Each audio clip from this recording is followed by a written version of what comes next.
ஆமா. ஏன்னா, ஒரே ஒரு எக்ஸாம்பிள் நான் சொல்றேன். வேளச்சேரி ரயில்வே ஸ்டேஷன் பக்கத்துல ஒரு நெறைய ம். கடைகள் இருந்துச்சு. ஒரு 5, 6 வருஷத்துக்கு முன்னாடி நெறைய பெட்டி கடை. அங்க நைட் ஒரு 12 மணிக்கு பிரியாணிலாம் விப்பாங்க. நான் போய் சாப்ட்டுருக்கேன். அதே மாரி நான் ஒரு படிக்கிற டைம்ல அங்க வேளச்சேரி வந்து ஏறுவேன். அப்பலாம் அங்க ஃபோன் ரீசார்ஜ் பண்றதுக்குன்னு ஒரு கடை இருக்கும். ஒரு தாத்தாட்ட போய் ரீசார்ஜ் பண்ணி அங்க பார்த்தீங்கன்னா, சின்ன சின்ன கடைகள்லாம் நெறைய கடைகள் இருந்துச்சு. ஒரு 2 வருஷத்துக்கு முன்னாடி அந்த இடத்த பூரா இடிச்சாங்க. அந்த கடைகள பூரா வந்து என்ன சொன்னாங்கன்னா, ரயில்வே இடத்த ஆக்கிரமிச்சுட்டாங்கன்னு சொல்லி இடிச்சாங்க. சரி இடிக்கும்போது நான் என்ன நெனச்சேன், சரி பரவால்ல கவர்மெண்ட்டோட இடத்த இவங்க ஆக்கிரமிச்சுட்டாங்க.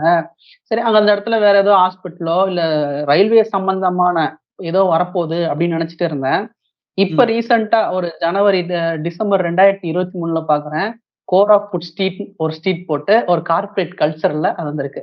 இதுல எப்படின்னா, ஏற்கனவே இருந்த ஒரு பெட்டி கடை, அவங்களும் கடை தான். இப்ப வந்ததும் ஒரு கடை தான். புரியுதா? இப்ப இதுக்கு முன்னாடி நீங்க கடை வச்சிருந்தீங்க. ரயில்வே இடத்த ஆக்கிரமிச்சுட்டீங்க. ஓகே. அத இடிச்சுட்டு